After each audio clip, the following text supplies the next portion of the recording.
Hi viewers, welcome back to another episode of Breakfree Podcast where we talk about the business world, motivation, inspired and motivate young people. Please like and subscribe and follow. We're also on Facebook and on YouTube. So this podcast is gonna be about she was divorced, she was broke, she was homeless, and she was grieving all in 2001. Today um she's award winning business entrepreneur and she's motivating young people in the same situation, the same pain that she's going through. So if you interested in this is the podcast that you need to watch. So Georgina, can you take us through what went during your divorce? What's what season what season in your life it was? How did you feel about it? During my divorce, I was extremely embarrassed because for me, nobody gets married to get divorced. So even though I was going through so much pain and stuff, I was still wondering about what people is going to say and think. Hence, I got divorced and I only let people know a year later that I'm divorced. But it was quite painful and a dark season because I had to transition my kids from having both parents in their lives into shared custody and also to a place where they only have one parent in their life. So in 2001, it was also very emotional year. Of course, you lost your mother. Can you take us through that? When my mom passed, I kind of expected it to happen. It was during COVID, everybody was dying around me. And it was also in a space I literally left my job to look after my mom when she felt ill.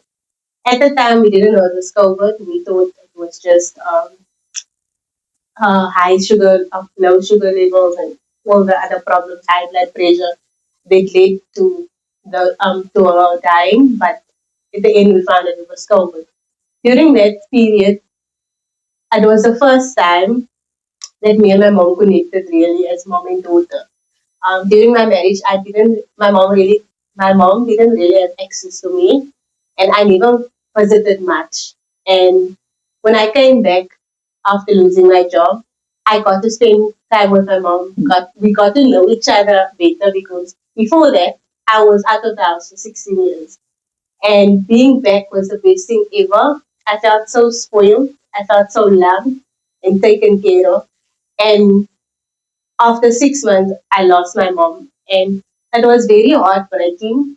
But I do understand why I needed to be home during that time because now it was my time to take care of my mom.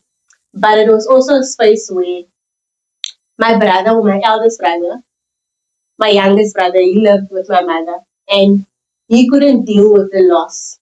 And so I kind of needed to step in and be the stronger one for both of us to get us through that season. Viewers, I just want to let you know that some of the stuff we are going to discuss is going to be very sensitive to the viewers. So please, this is a personal point of view. So don't take offense or anything. Um, what was the lowest moment for you when you finally decide, or when the divorce happened, and how have you rebuilt yourself? The lowest, obviously, during the divorce was when I obviously had to start from scratch. I didn't expect it to feel that difficult.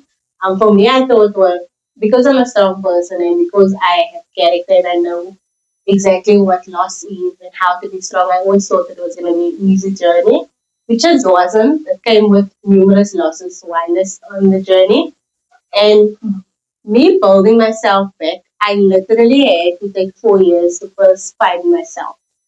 I was in a low place, as I've said, during my divorce. I was not confident. I felt like I wasn't worthy. I felt like I had no value to add to this world. And that was mostly because of manipulation and people's words. And it took me 4 years to find myself after my divorce. And I think that's where I got to a space where I realized and I found myself and I realized who I am. And that helped me basically building myself back up. And also my two kids that was watching me always gave me courage to do better and just do my best when it comes to the two of them. How did that pain and that struggles become the reason for you starting a Doha by G? I was placed in a very weird situation. So obviously I lost my mom. I applied to schools but I never sent the documents. And during that time, my kids came back when my mom passed away. And I realized they're not in the school. And when I found out to get them in the schools, I realized that I couldn't get them because applications were closed. And I made the decision to homeschool my kids, which I don't recommend to any parent. That was the most difficult part for me personally because I had no patience and I don't know how to look after children or I don't know how to teach children basically. So at that time I felt that way. And it was difficult, it was a struggle every day. It was hell from oggend tot aan. But my kids is the reason that I did it. And the way, like my kids is very resilient and I feel like I don't wish divorce on any child, but I feel like how my kids handled the divorce and the type of people they became after it. You normally expect children to be sad and to always throw tantrums and stuff, and it was part of the journey. But it felt like after that, not that I only both, but they also both constantly and try to improve themselves on the journey. What was the biggest mindset shift you made that took you from suffering to actually thriving? I am the ship. Yo, That was the mindset. Literally. I think a lot of us, when we go through trauma, whether it be divorce, grief, or whatever the case may be, trauma creates a thing in your mind where you feel you're not good enough. And it took me to practice in the mirror to tell myself every day, you are worthy, you are loved, you are an amazing human being, you can do better. This circumstances doesn't have to change say the same for the rest of your life.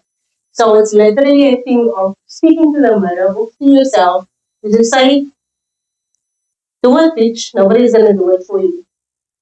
okay. Um, how is your own story help other women who are going through the divorce right now? Majority of my following on TikTok is divorces. Or that's what I've experienced. I've always been open about my divorce. I've been very transparent about the journey and how I built myself up. So it came with a lot of followers that went through the same traumatic experience. A lot of them relate to me and respond and send me messages, DMs and stuff like that, telling me how I'm handling things and how I'm constantly building regardless how difficult it is, inspires them. And a very key thing in my business is I promote self-care. And I think a big trend started with my business where I would celebrate my divorce anniversary. Okay. And every time I would celebrate it, I would get new followers. And then people would literally come do their lashes or their nails with me. And they'll tell me, oh, today's my divorce anniversary. And I decided I'm going to celebrate it by doing my nails and my lashes. Your divorce, you're selling your divorce anniversary. Celebrating it. So it's the day that you got divorced Okay. instead of the anniversary. Because I was like, okay, I understand you get to bachelor party, bachelorette, and okay, we understand there is people as soon as they get divorced, then they throw a big bash party. But this is something new. Something new that so viewers take some tips. If you get divorced, you can You can actually celebrate celebrate it that as every well. year. And like what's so interesting about my story is I got married on Valentine's Day and we got divorced on Guy Fawkes. So we went in with Yep. love and out with a bang. Okay. So it is a thing.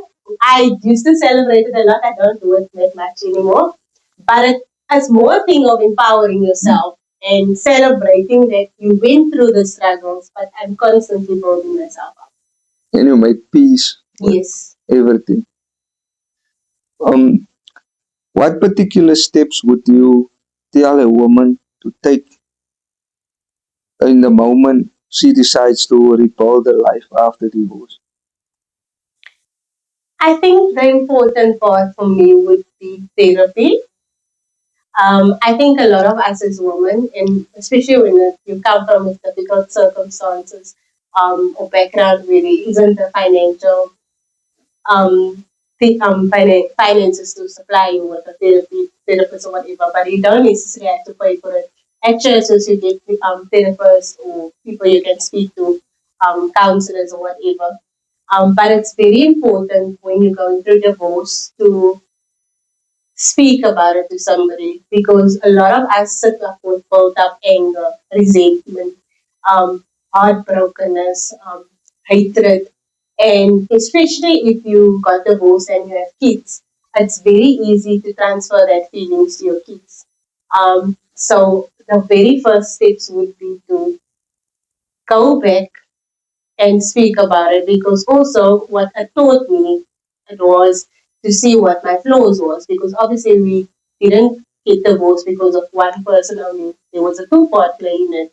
And it made me realize what was my flaws in it and what I did wrong.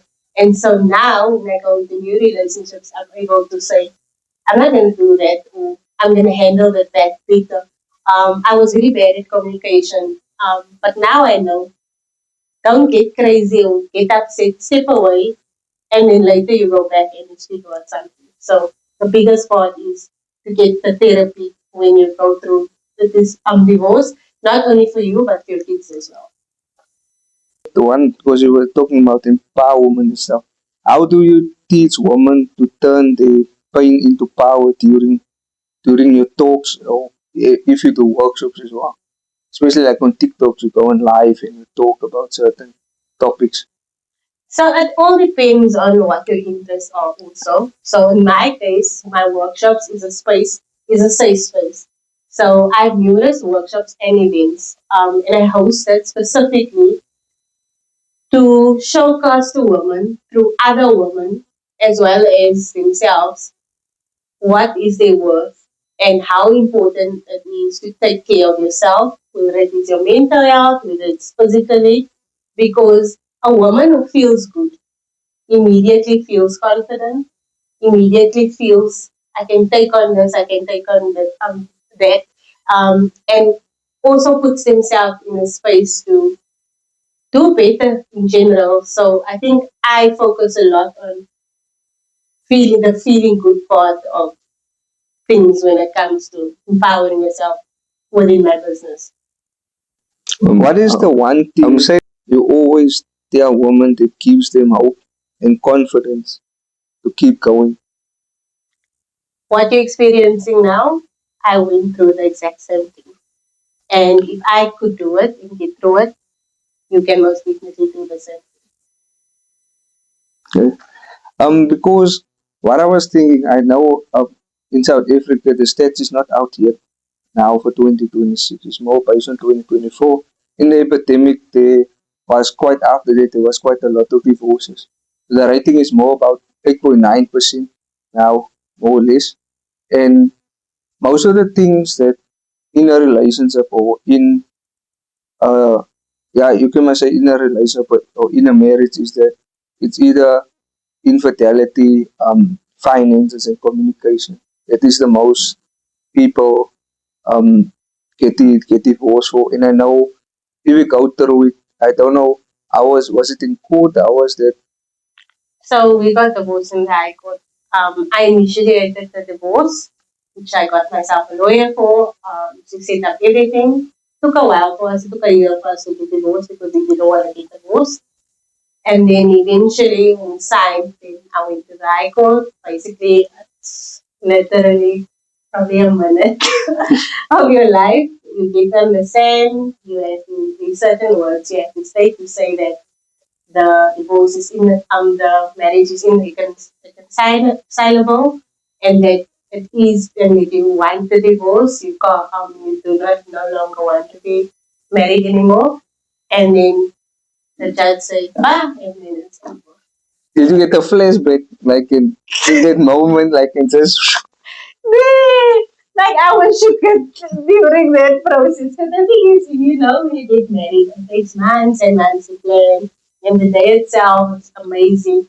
But to stand there, and there was quite a bit of people in court, to literally just say three words and the then knocks it's and over. days over in time? Crazy. But it is alive. It's fixed. But especially what your what your mother and all this stuff. So that was quite a big journey going through, and especially how you guided your kids. So also that is more motivation. So was that the thing where you decide also to like motivate and talk about it and put it head on and make that part of your brain as a business? I think I started posting, and I realized that my audience grew because a lot of people related. And then I just continued posting on TikTok for about 2 years, 2 to 3 years, and people started reaching out to me, asking me I must come and speak at church events or do videos for this and that. Schools reached out to ask me to come there, and then I realized that the power of my story is, because there's numerous topics that I can speak of because of my journey. Um, and that motivated me to start putting myself out more there when it comes to public speaking and sharing my story in general. What type of topics do you talk about? So many times I cover GBV, gender based violence. I cover entrepreneurship for kids, especially. I also cover self care and just a lot of them always ask me just to motivate the youth or the woman, as to how to navigate the entrepreneurship journey and, to empower them and inspire them to take on Okay. Susanna, I know that was very hard to talk about, but thank you for being on the podcast with us. But we also want to say the last word. What motivational words for the woman who's listening to empower them? What message would you leave with us today and for the viewers? Do not let your struggles and your story define your future. Use it to empower yourself and to do better. You never know who and what you are inspiring and who you're helping with your story.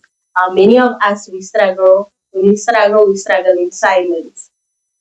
But speaking about it actually gives you the confidence to get through all the pain and the struggles and just to be a better person in general.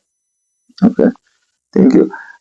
Yeah, guys, thank you for watching the show, and please do not forget to like and subscribe and follow. And we'll see you in the next episode.